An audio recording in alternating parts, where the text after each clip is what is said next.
UPSC 2026 देना है और पूरी की पूरी प्रिपरेशन बिखरी हुई है। समझ नहीं आ रहा क्या करूं।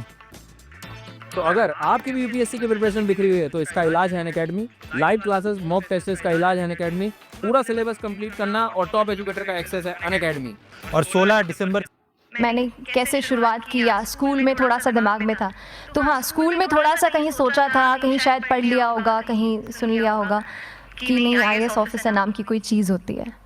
लेकिन तब ये भी नहीं पता था कि यार यूपीएससी नाम की कोई एग्ज़ाम है, सिविल सर्विस एग्ज़ाम है, उससे और भी पोस्ट में आप सिलेक्ट हो सकते हैं, ऐसा कुछ नॉलेज नहीं था। जब मैं अपने कॉलेज लेवल में आई, जब कॉलेज में एडमिशन लिया, मैंने भोपाल से ही प्राइवेट इंजीनियरिंग कॉलेज से केमिकल इंजीनियरिंग किया है। और उस दौरान मुझे जब मैंने सोचना शुरुआत की कि क्या बनना है, कंटेम्पलेट किया कि एग्जैक्टली क्या करियर चाहती हूँ, तो लगा कि यार कहीं जो पुरानी ड्रीम थी, एक जो सपना था, वो अभी उसको सामने लाना चाहिए। फिर इस बारे में और पढ़ा और तब खान स्टडी ग्रुप भोपाल में सेंटर वहाँ पे जैसे शुरू हो गया था, तो मेरा जो फाउंडेशन कोर्स है मैंने वहाँ से किया।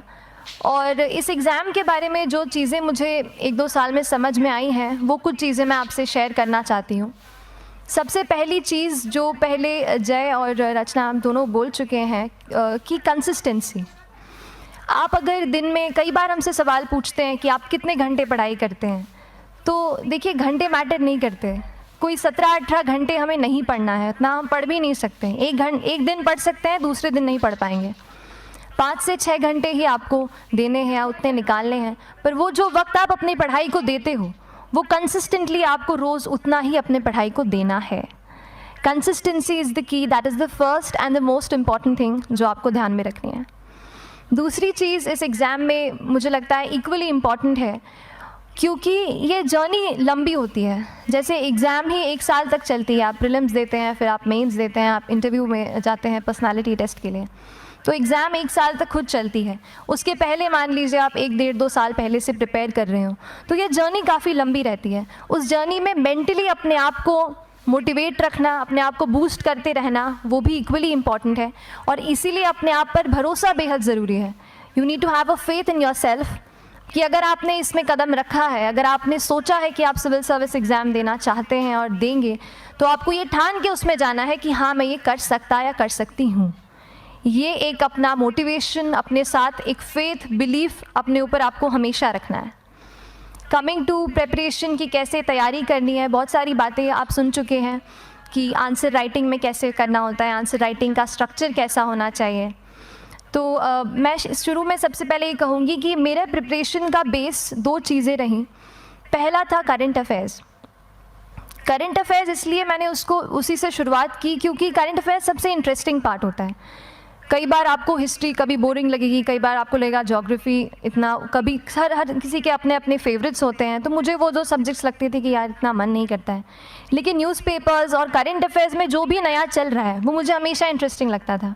इंटरनेशनल रिलेशंस में क्या हो रहा है, क्या सोशल रियलिटीज़ हैं, कहाँ क्या हुआ, उसका क्या इम्पैक्ट पड़ेगा एडमिनिस्ट्रेशन पे और हमारे कंट्री पे, तो उसको आप अपना एक बेस बना सकते हो। आप करंट अफेयर्स बेस्ड प्रिपरेशन कर सकते हैं, इसलिए भी क्योंकि अगर आप मेंस एग्ज़ाम देखेंगे तो काफ़ी डायनामिज्म आ गया है, केवल प्रीलिम्स में नहीं बल्कि जनरल स्टडीज़ पेपर 2, पेपर 3 में भी आप देखेंगे कई सारे ऐसे सवाल हैं जो करंट इवेंट्स से इंस्पायर्ड होते हैं, उन पे बेस्ड रहते हैं। तो जब आप न्यूज़पेपर बेस्ड, करंट बेस्ड पढ़ाई करते हैं तो वो आपका प्रिपरेशन वहाँ से भी कवर हो सकता है। दूसरी जो चीज़ मैंने जिस पे बहुत फोकस किया वो थी आंसर राइटिंग। तो आंसर राइटिंग का जैसे खान सर बता रहे थे कि आंसर राइटिंग की प्रैक्टिस बहुत की, तो उसके पीछे मेरा ये था कि जब मैं हमेशा प्रीलिम्स का कोई भी पेपर टेस्ट देती थी, हम मॉक टेस्ट देते हैं, तो मॉक टेस्ट देती थी तो हमेशा मेरे मार्क्स करीब 90 to 110, 120, इससे ऊपर मेरे कभी मार्क्स नहीं जाते थे। तो मुझे हमेशा ये डर था कि यार प्रीलिम्स में कहीं मेरा कुछ, क्योंकि कट ऑफ भी इसी कुछ रेंज में जाता है, तो हमेशा लगता था कि यार कुछ गड़बड़ यहाँ ना हो जाए।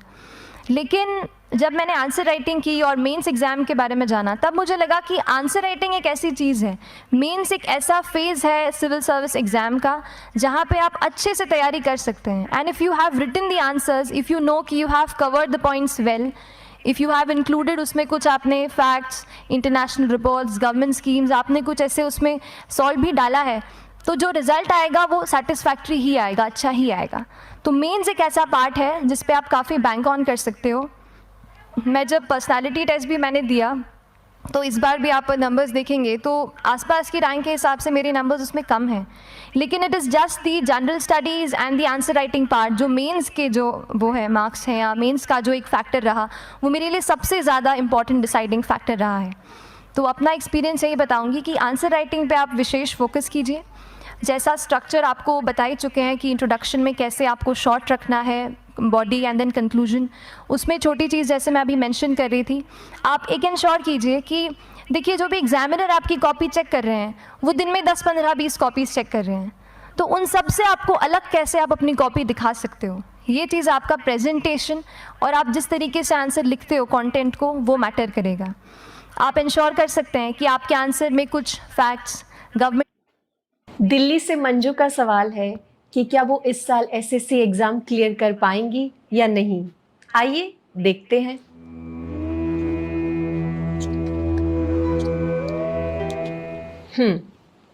तो मंजू जी, पहले तो आप लड्डू खिलाइए, क्योंकि आपके लिए बहुत ही अच्छी खुशखबरी है। मैं देख पा रही हूँ कि पिछले 3 साल से आप गवर्नमेंट एग्जाम के लिए ट्राई कर रहे थे, लेकिन कुछ ही नंबर की वजह से हमेशा रह जाते थे। ये शायद इसलिए क्योंकि आपकी सक्सेस इसी साल लिखी हुई थी। आप एग्ज़ाम क्लियर भी करेंगी और आपकी रैंक भी बहुत अच्छी आएगी। अगर आप भी गवर्नमेंट एग्ज़ाम या अपने करियर से रिलेटेड कुछ भी पूछना चाहते हैं तो मेरे साथ एस्ट्रोटॉक ऐप पर कनेक्ट कर सकते हैं। आपकी फर्स्ट चैट बिल्कुल फ्री है।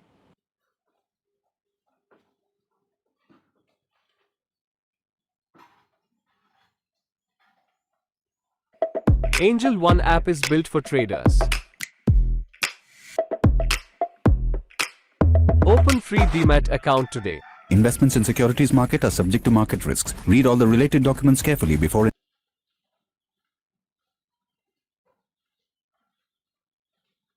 की स्कीम्स, कुछ कमिटीज़ बैठती हैं, जैसे एक प्रिवेसी पे justice BN Shri Krishna committee की रिपोर्ट आई है, तो आप मान लीजिए आपको कोई प्रिवेसी पे सवाल आ गया तो आपने उन कमेटी का नाम कोट कर दिया। ऐसे बहुत सारी कमिटीज़ होती हैं। कुछ इंटरनेशनल रिपोर्ट्स आते हैं, वो आप उनको इनके बारे में लिख सकते हैं। इंडिया का मैप आप बना सकते हैं। मैंने सीख लिया था कि 10-15 सेकेंड्स में कैसे जल्दी से मैप बनाना है और उस पर कैसे पॉइंट कुछ करना है, कुछ लोकेट करना है। तो ये कुछ ऐसी चीज़ें हैं जो आपके आंसर्स को एनरिच करेंगी और प्रेजेंटेबल बनाएंगी। तो इस तरीके से आंसर्स पे जैसे हम क्लास करते हैं, लेकिन उसके साथ साथ आपको ये कोशिश करनी है कि 1 से 2 आंसर पर डे आपको ज़रूर लिखने ही लिखने हैं, apart from the test series that you are doing. Answer writing से 2-3 चीज़ें होती हैं, ना केवल हमारी एक लिखने का हमें समझ आता है हम क्या लिखते हैं कैसा है, पर हमारा कॉम्प्रिहेंशन भी इम्प्रूव होता है। हमें कितना समझ में आया वो भी हमें खुद समझ आता है जब हम आंसर्स लिखते हैं। और इसीलिए आंसर राइटिंग पे आप फोकस कीजिए, 1 से 2 आंसर्स ज़रूर लिखिए। और आंसर राइटिंग के बाद the third pillar of my preparation जो काफ़ी इंपॉर्टेंट जिसने रोल प्ले किया, that was tests and test series and mocks. देखिए हम पढ़ रहे हैं यहाँ पर, I will also come to the point कि हम कैसे दिल्ली, भोपाल और इंदौर में प्रिपेयर करके बिना दिल्ली जाए हम कैसे कर सकते हैं। I will come to that point, पर उसके पहले टेस्ट की थोड़ी बात कर लेती हूँ कि टेस्ट देना क्यों ज़रूरी है। हम ये जो एग्ज़ाम दे रहे हैं सिविल सर्विस की, एक ऑल इंडिया लेवल एग्ज़ाम है and this cut throat competition. तो उसके लिए आप केवल पढ़ते रहें, सारी बुक्स, मटेरियल्स, स्टैंडर्ड ये करंट का सब पढ़ लें, लेकिन अगर आप ये नहीं जज कर पाए कि आपका क्या लेवल है at an all India level, तो चीज़ें समझ में आप नहीं, मतलब आप आगे नहीं बढ़ पाएंगे या सही डायरेक्शन नहीं पकड़ पाएंगे। तो इसलिए आप टेस्ट से घबराइए मत। कई बार टेस्ट का इनर्शिया होता है, ऐसे लगता है कि जब तक पूरा सिलेबस कंप्लीट नहीं कर लूँ तब तक टेस्ट नहीं दूंगा, लेकिन सच में बात ये होती है कि जब तक हम GS के मतलब पेपर देने अंदर भी घुसते हैं ना, तब भी उस सेकंड पे लग रहा होता है कि कुछ छूट गया है हमारा।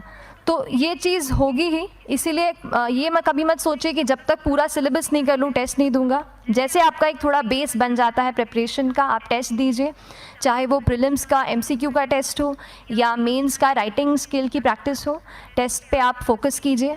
उसके बाद टेस्ट केवल देने के लिए नहीं देना है, उसको एनालाइज भी अच्छे से करना है।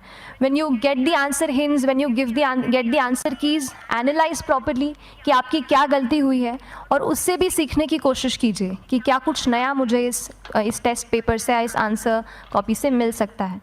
तो इस तरह से टेस्ट पे भी आप फोकस कीजिए। And I will come lastly to the point कि जब मैंने प्रिपरेशन शुरू की थी अपने कॉलेज के 2nd ईयर 3rd ईयर आते आते, तो मन में बहुत सारे फियर्स थे। मैं भी एक नॉर्मल फैमिली से हूँ, मेरे फैमिली में किसी ने आज तक सिविल सर्विस का पेपर भी नहीं लिखा था। तो मन में बहुत सारे फियर्स थे, डाउट्स थे, क्या होगा, कैसे होगा। तो हो सकता है आपके मन में भी ऐसा हो। और हम जैसे यहाँ रहते हैं, हम सोचते हैं कि दिल्ली जाना तो सबसे ज़रूरी है, उसके बिना तो ये एग्ज़ाम हो ही नहीं सकती। तो उस पर मैं एक चीज़ बताना चाहूँगी कि जैसे KSG जैसे इंस्टीट्यूट हैं, जो फैकल्टी भी हमें वही मिलती है जो दिल्ली में पढ़ा रहे हैं। तो ये एक बहुत पॉजिटिव पॉइंट है कि क्वालिटी का कोई दिक्कत नहीं आएगी। बस एक चीज़ है, आप ज्वाइन करते हैं class, that will only provide you a direction. वो आपका रास्ता दिखा सकते हैं आपको कि इस रास्ते पर आपको चलना है, लेकिन चलना उस रास्ते पे आपको खुद है। You have to work on your own. कभी ये मत सोचिए कि मैं वहाँ नहीं जा पा रहा हूँ तो नहीं हो सकता, यहाँ है तो हम एक्सक्यूज़ेस बनाते हैं, कई बार चैलेंजेस आते हैं। तो मैंने कॉलेज के साथ प्रिपरेशन की, तो उसमें भी काफ़ी दिक्कत आती थी। कभी कभार कॉलेज की एग्ज़ाम होती थी तो इसमें मैं अपना उतना वक्त नहीं दे पाती थी। तो उस मोमेंट पे फिर प्लानिंग ने मुझे बहुत हेल्प किया कि हम किस तरीके से अपने कॉलेज के एग्ज़ाम के लिए प्लान कर लें